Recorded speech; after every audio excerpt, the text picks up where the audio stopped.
Stay here a second, guys. Stay here, stay here, stay here, stay here, stay here. Just stop.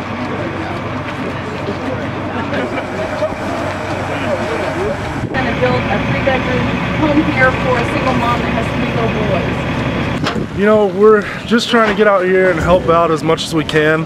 It's actually a lot of fun. You know, we're bringing the team together, but we're helping out in the community at the same time. I think everyone's enjoying it.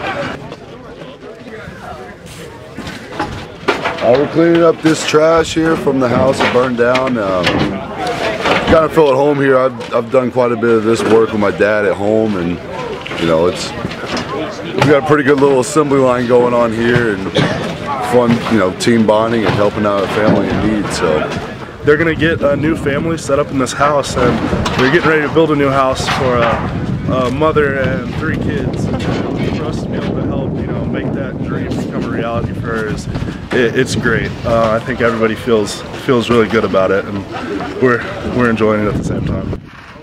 I think the more you can get out and help people and, you know, lend your hand, the better it is for everyone. And you know, when they see us out there, you know, it's not just we're just you know, football players. We're out, you know, helping and reaching out for helping people when they need hand. So.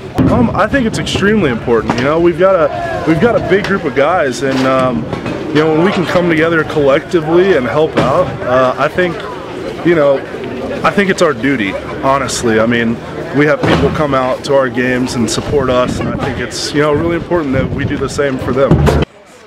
There you go. Hey, perfect. Hammer down. Some of this stuff's pretty heavy. It's actually a little workout. I was just joking around, so we should have hit a stretch before this. Yeah, Jason's kind of a diva, but I mean, I was kind of ready to go whenever, so I didn't need to stretch. He might have though.